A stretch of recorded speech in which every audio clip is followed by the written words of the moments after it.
Magandang araw mga kaibigan. Bigyan natin ng reaction opinion itong post ng News 5. Pahayag ito ni Congresswoman Leila de Lima. Title: kung totoong ipa-prioritize na, bakit hindi pa itudo at tutuhanin na? Ibig sabihin, hindi siya naniniwala sa pahayag ng Pangulo o Malacanang. Bagaman welcome ang pag-udyok ni President Bongbong Marcos sa Kongreso na gawing prioridad ang pagpasa ng ilang panukalang batas, dismayado umano si mamamayang Liberal Representative Leila de Lima na hindi pa rin certified as urgent ang panukalang Independent People's Commission at Anti-Political Dynasty Bill. Para bang ang order ng taong bayan ay i-certify ang mga ito as urgent, pero ang inihain sa atin ay PR na priority bills naman daw ang mga ito, sabi ni de Lima. So iba yung urgent, iba yung priority.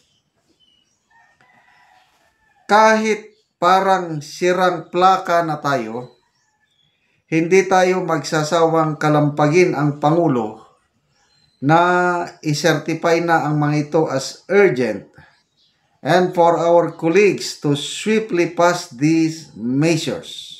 Yan ang pahayag ng kongresista. Okay, so 4 na bills yung nabasa ko kahapon. Yan na nga, yung Independent People's Commission, Anti-Dynasty Bill, may 2 pa. Kalimutan ko na yung 2, basta 4. Priority bills.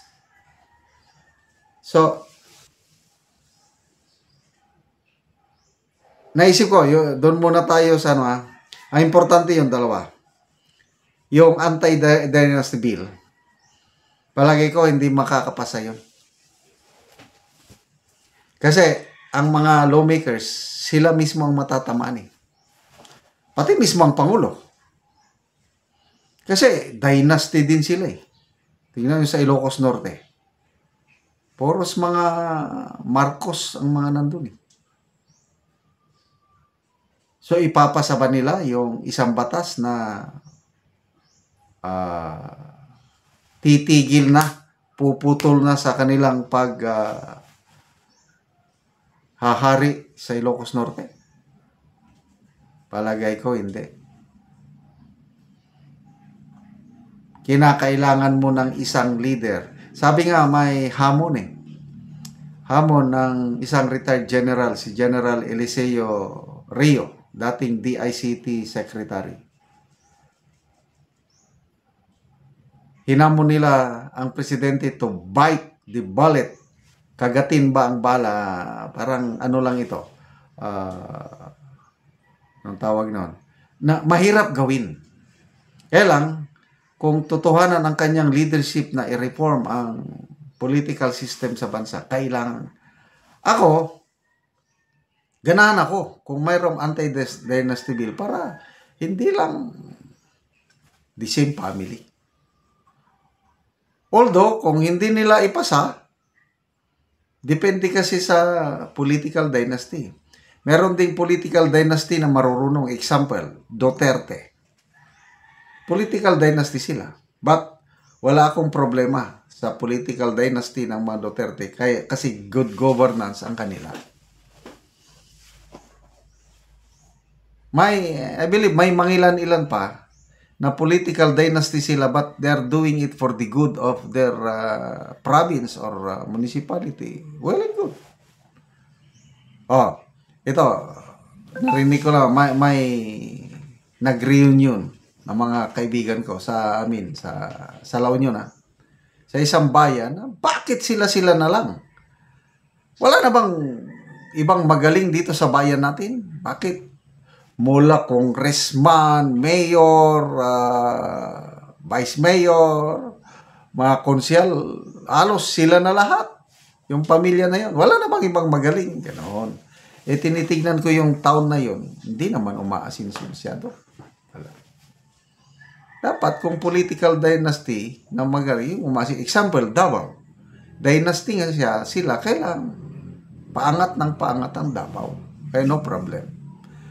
Kaya, siguro hindi i-certify dahil wala lang. Ayaw nilang matamaan, kaya ayaw i-certify. Opinion ko lang yon. Ito naman, Independent People's Commission. Palagay ko, hindi rin niya makakapasa eh. Kasi nga, nag-announce na si Ombudsman Boying Rimulya. They are hiring 60 to 70 lawyers. And 1 or 2 months from now, there's no need for ICI. Ombudsman na lang daw ang mag-imbestiga.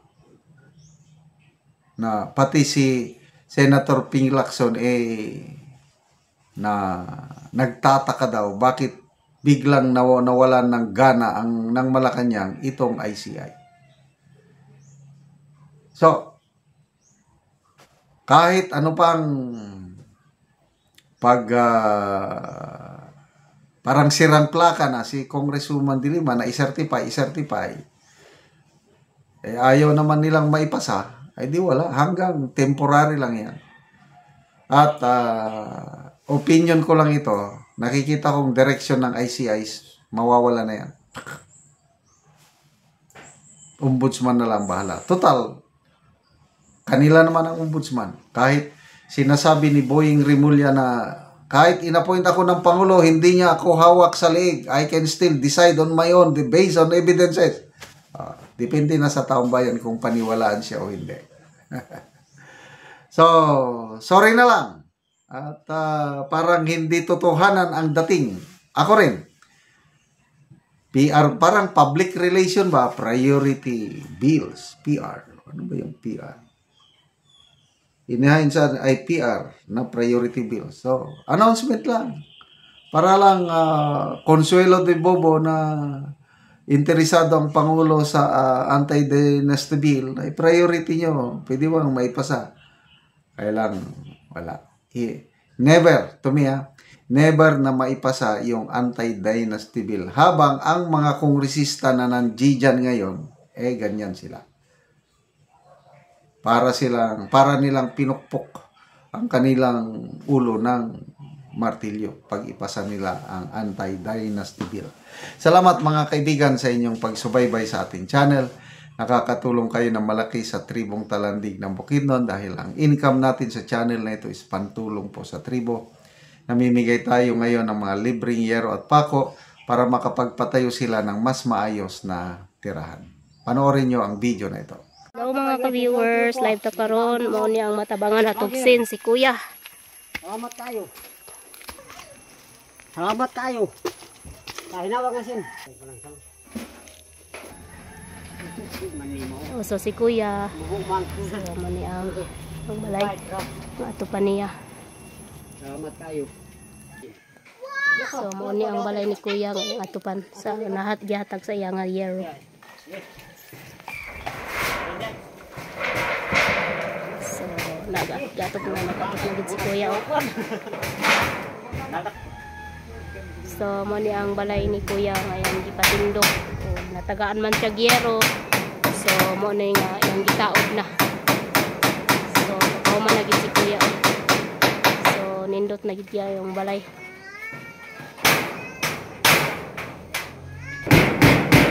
So nindot kayo kay